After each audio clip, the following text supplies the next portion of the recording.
You are being outbid by a ghost. You've done everything right.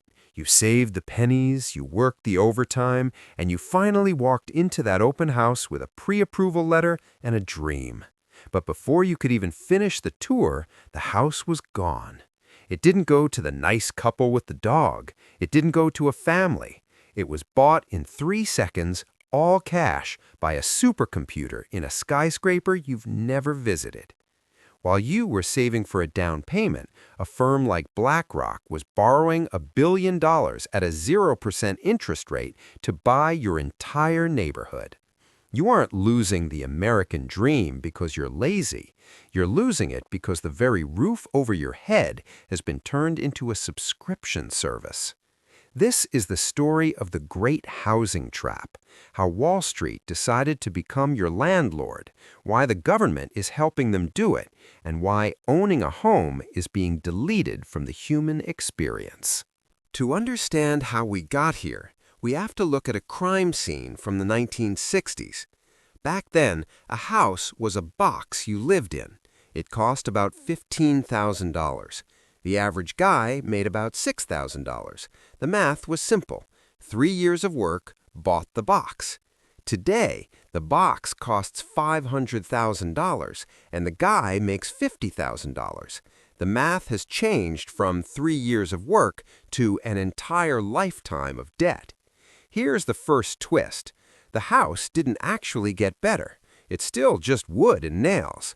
What changed is the blue ticket in your pocket.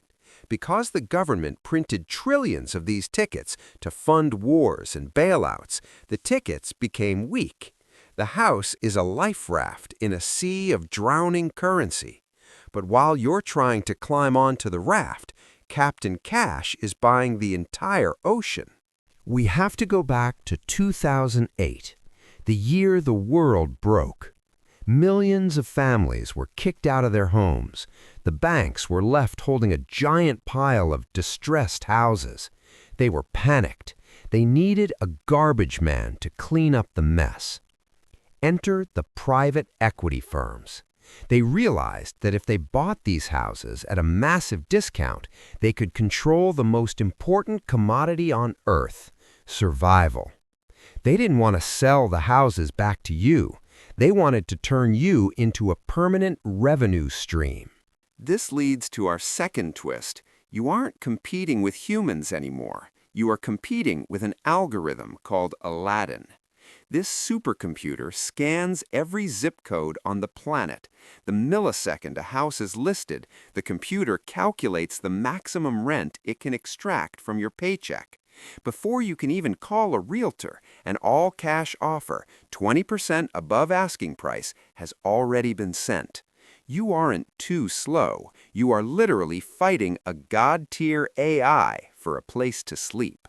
Think about the cheat code Captain Cash uses. When you buy a house, you have to beg a bank for a loan. You pay 7% interest. You're a risk. But when a trillion-dollar firm buys a house, they use institutional credit. They can borrow billions at rates so low they're basically free. Because they get money for cheaper than you, they can afford to pay more for the house than you. They're using your future rent checks as collateral to buy the house you wanted to own. It is a perfect evil circle. But why doesn't someone just build more houses? This is where the plot thickens.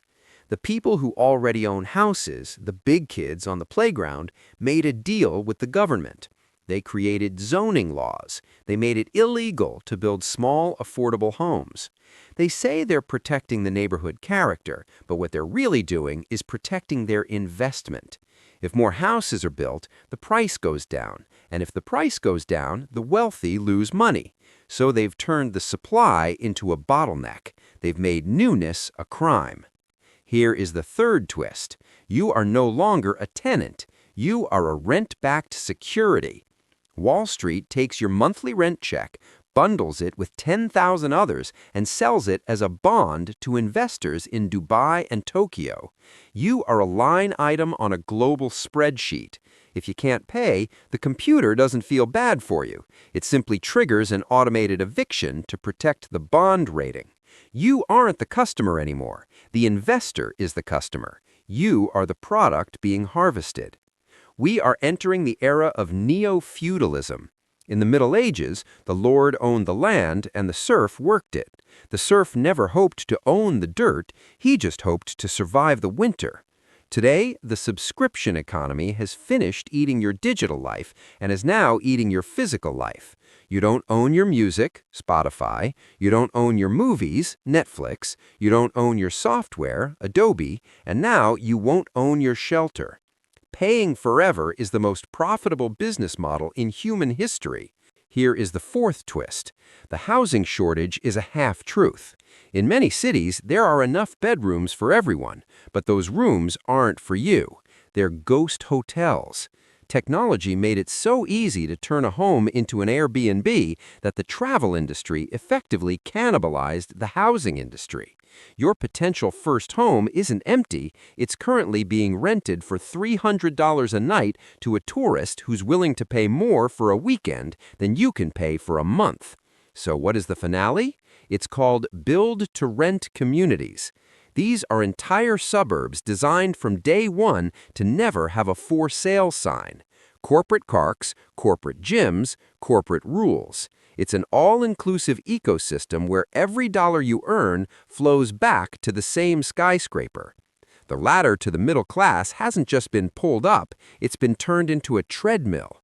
You're running faster than your parents ever did, but the view never changes. Here is the final, most dangerous twist. The system can't stop. If housing prices actually fell to an affordable level, the entire global banking system would collapse. Every pension fund, every retirement account, and every major bank is built on the assumption that houses always go up. The government can't save you because saving you would mean bankrupting themselves. They're locked in the room with the corporate landlords, and you are the only one left outside. The next time you see a sold sign on a house that was only on the market for 6 hours, don't blame your savings account. Don't think you didn't work hard enough. The game was rigged before you were born. Captain Cash and his algorithm aren't buying houses to live in them. They're buying the rights to your future labor.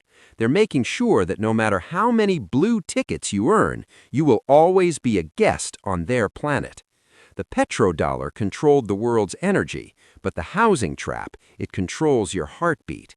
And until we unplug the machine or the tickets mean something again, the American dream will remain exactly that, something you have to be asleep to believe in.